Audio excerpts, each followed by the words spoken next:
Hello everyone, welcome back to my channel Sonu special. ಇವತ್ತಿನ ವಿಡಿಯೋದಲ್ಲಿ ದೋಸೆ, ಚಪಾತಿ, ಪೂರಿ ಜೊತೆಗೆ ಒಂದು ಒಳ್ಳೆ ಕಾಂಬಿನೇಷನ್ನು ಆಲೂಗೆಡ್ಡೆ ಗ್ರೇವಿ. ತುಂಬಾ ಈಸಿ ಮಾಡೋದು, ಫಟಾಫಟ್ ಅಂತ ಹೇಳಿ ಮಾಡ್ಕೊಳ್ಬೋದು.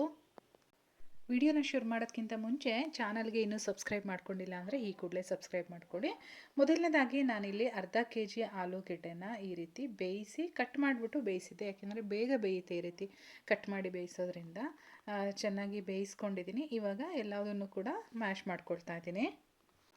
ತುಂಬ ಸಾಫ್ಟಾಗಿ ಮ್ಯಾಶ್ ಮಾಡೋದು ಬೇಡ, ನಾನು ತೋರಿಸ್ತಾ ಇದ್ದೀನಲ್ವ ಅಷ್ಟು ಮಾಡಿಕೊಂಡ್ರೆ ಸಾಕು.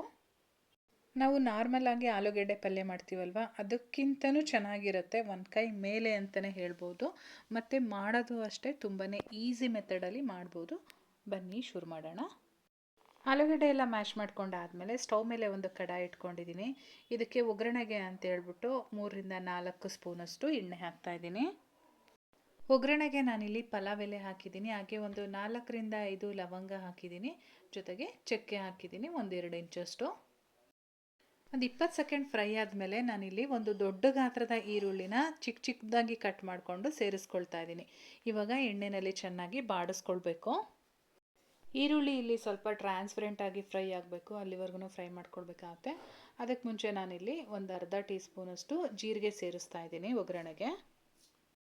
ಈರುಳ್ಳಿ ಚೆನ್ನಾಗಿ ಫ್ರೈ ಆದಮೇಲೆ ನಾನಿಲ್ಲಿ 2 ಮೀಡಿಯಮ್ ಸೈಜ್ ಟೊಮೊಟೊನ ಅದನ್ನು ಕೂಡ ಚಿಕ್ಕದಾಗಿ ಕಟ್ ಮಾಡಿಕೊಂಡು ಸೇರಿಸ್ಕೊಂಡಿದ್ದೀನಿ. ಸ್ವಲ್ಪ ಉಪ್ಪನ್ನು ಸೇರಿಸ್ತಾ ಇದ್ದೀನಿ ಇಲ್ಲಿ. ಒಗ್ಗರಣೆಗೆ ಈ ರೀತಿ ಉಪ್ಪು ಹಾಕೋದ್ರಿಂದ ಟೊಮೊಟೊ ನೀಟಾಗಿ ಸಾಫ್ಟಾಗಿ ಚೆನ್ನಾಗಿ ಬೇಯುತ್ತೆ.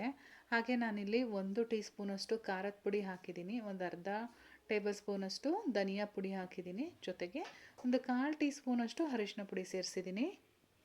ಆವಾಗಲೇ ಟೊಮೊಟೊ ಬೇಯೋದಕ್ಕೆ ನಾನು ಸ್ವಲ್ಪ ಉಪ್ಪನ್ನು ಸೇರಿಸಿದ್ದೆ. ಇವಾಗ ನೋಡ್ಕೊಂಡು ಮತ್ತೆ ರುಚಿಗೆ ತಕ್ಕಷ್ಟು ಮತ್ತೆ ಉಪ್ಪನ್ನು ಹಾಕಿ ಇನ್ನೊಂದು ಸಲ ಚೆನ್ನಾಗಿ ಮಿಕ್ಸ್ ಮಾಡ್ತಾ ಇದ್ದೀನಿ. ಎಲ್ಲದೂ ಕೂಡ ಚೆನ್ನಾಗಿ ಮಿಕ್ಸ್ ಆದಮೇಲೆ ನಾನು ಈ ಮೊದಲೇ ಆಲೂಗೆಡ್ಡೆ ಎಲ್ಲ ಬೇಯಿಸಿ ಮ್ಯಾಶ್ ಮಾಡಿ ಇಟ್ಕೊಂಡಿದ್ದೆ ಅಲ್ವಾ, ಆ ಆಲೂಗೆಡ್ಡೆನ ಸೇರಿಸ್ಕೊಳ್ತಾ ಇದ್ದೀನಿ. ನಾನಿಲ್ಲಿ ಸ್ವಲ್ಪ ಜಾಸ್ತಿ ಮಾಡ್ತಾ ಇದ್ದೀನಿ, ನಿಮಗೆ ಎಷ್ಟು ಬೇಕಾಗುತ್ತೆ ನೋಡಿ ಹಾಕ್ಕೊಳ್ಳಿ. ಆಲೂಗೆಡ್ಡೆ ಎಲ್ಲ ನಾನು ಸ್ವಲ್ಪ ಜಾಸ್ತಿನೇ ಹಾಕಿದ್ದೀನಿ. ಆಲೂಗೆಡ್ಡೆ ಹಾಕಿದ ಮೇಲೆ ಮಸಾಲೆ ಜೊತೆ ಹೊಂದ್ಕೊಳ್ಳೋ ರೀತಿಯಾಗಿ ಚೆನ್ನಾಗಿ ಮಿಕ್ಸ್ ಮಾಡಿಕೊಡ್ಬೇಕು. ಚಪಾತಿ ಜೊತೆಗಾಗಿರ್ಬೋದು ಅಥವಾ ಪೂರಿ ಜೊತೆಗಾಗಿರ್ಬೋದು, ದೋಸೆ ಜೊತೆಗಾಗಿರ್ಬೋದು, ತುಂಬಾ ಒಂದು ಒಳ್ಳೆ ಕಾಂಬಿನೇಷನ್ ಅಂತಲೇ ಹೇಳ್ಬೋದು. ನಾನು ಆ್ಯಕ್ಚುಲಿ ಇವತ್ತು ದೋಸೆ ಜೊತೆ ಮಾಡ್ತಾಯಿದ್ದೀನಿ. ನಮ್ಮಮ್ಮ ತುಂಬ ಚೆನ್ನಾಗಿ ದೋಸೆ ಮಾಡ್ತಾರೆ. ನೆಕ್ಸ್ಟ್ ವಿಡಿಯೋದಲ್ಲಿ ನಾನು ಅವ್ರ ಹತ್ರನೇ ಮಾಡಿಸಿದ್ದೀನಿ, ದೋಸೆ ಹೇಗೆ ಮಾಡೋದು ಅಂತ ಹೇಳಿ ತೋರಿಸ್ಕೊಡ್ತೀನಿ.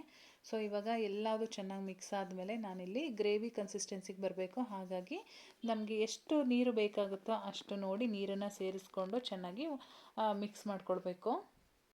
ನನಗೆ ಸ್ವಲ್ಪ ಗ್ರೇವಿ ಜಾಸ್ತಿನೇ ಬೇಕಾಗಿತ್ತು, ಹಾಗಾಗಿ ನಾನು ಸ್ವಲ್ಪ ನೀರನ್ನು ಜಾಸ್ತಿ ಹಾಕ್ಕೊಂಡೆ. ಹಾಗೆ ನಾನಿಲ್ಲಿ ಒಂದು ಅರ್ಧ ಟೀ ಸ್ಪೂನಷ್ಟು ಗರಂ ಮಸಾಲ ಜೊತೆಗೆ ಕೊತ್ತಂಬರಿ ಸೊಪ್ಪನ್ನು ಚಿಕ್ಕದಾಗಿ ಕಟ್ ಮಾಡಿ ಸೇರಿಸಿದ್ದೀನಿ. ಇವಾಗ ಸ್ವಲ್ಪ ತಿಕ್ನೆಸ್ ಆಗಬೇಕು, ಅಲ್ಲಿವರೆಗೂ ನಾವು ಬೇಯಿಸ್ಕೊಳ್ಬೇಕಾಗತ್ತೆ. ಅಂದರೆ ಆ ನೀರೆಲ್ಲ ನೀಟಾಗಿ ಗ್ರೇವಿ ಜೊತೆ ಹೊಂದ್ಕೊಳ್ಬೇಕು. ಒಂದು 10 ನಿಮಿಷ ಲಿಡ್ ಕ್ಲೋಸ್ ಮಾಡಿ ಬೇಯಿಸ್ಕೊಂಡ್ರೆ ನೀಟಾಗಿ ಬೇಯುತ್ತೆ. ಲಿಡ್ಡು ಓಪನ್ ಮಾಡಿ ಮಧ್ಯ ಮಧ್ಯದಲ್ಲಿ ತಿರುಗಿಸ್ಕೊಳ್ತಾ ಇರಬೇಕು, ಇಲ್ಲ ಅಂತ ಅಂದರೆ ತಳ ಹಿಡಿಯುತ್ತೆ. ಯಾಕೆಂದರೆ ನಾವು ಹೈ ಫ್ಲೇಮಲ್ಲೇ ಇಟ್ಟಿರ್ತೀವಿ, ಲೋ ಫ್ಲೇಮಲ್ಲೇನು ಇಟ್ಟಿರೋದಿಲ್ಲ. ಹಾಗಾಗಿ ಈ ರೀತಿ ತಿರುಗಿಸ್ಕೊಂಡು ಬೇಯಿಸ್ಕೊಳ್ಬೇಕಾಗತ್ತೆ. ಸೊ ಈ ಅದಕ್ಕಿದ್ರೆ ಸಾಕು. ಇದು ತಣ್ಣಗಾದ್ಮೇಲೆ ಇನ್ನೂ ಗಟ್ಟಿಯಾಗಿ ಆಗುತ್ತೆ ಕನ್ಸಿಸ್ಟೆನ್ಸಿ. ಇವಾಗ ರೆಡಿಯಾಗಿದೆ ಗ್ರೇವಿ, ನೋಡ್ತಾ ಇರ್ಬೋದು ಯಾವ ಕನ್ಸಿಸ್ಟೆನ್ಸಿಲಿದೆ ಅಂತೇಳಿ. ಸೊ ಇವಾಗ ಆಲೂಗೆಡ್ಡೆ ಗ್ರೇವಿ ಸರ್ವ್ ಮಾಡೋಕ್ಕೆ ರೆಡಿಯಾಗಿದೆ. ಈ ರೆಸಿಪಿ ನಿಮಗೆಲ್ಲ ಇಷ್ಟ ಆಗಿದೆ ಅಂತ ತಿಳ್ಕೊಳ್ತೀನಿ. ಇಷ್ಟ ಆಗಿದರೆ ವಿಡಿಯೋಗೊಂದು ಲೈಕ್ ಮಾಡಿ, ಶೇರ್ ಮಾಡಿ, ಹಾಗೆ ಚಾನಲ್ನ ಸಬ್ಸ್ಕ್ರೈಬ್ ಮಾಡ್ಕೊಂಡಿಲ್ಲ ಅಂತ ಅಂದರೆ ಸಬ್ಸ್ಕ್ರೈಬ್ ಮಾಡ್ಕೊಳ್ಳಿ. ನಾನು ಮತ್ತೆ ಸಿಗ್ತೀನಿ ಮುಂದಿನ ವಿಡಿಯೋದಲ್ಲಿ. Thank you.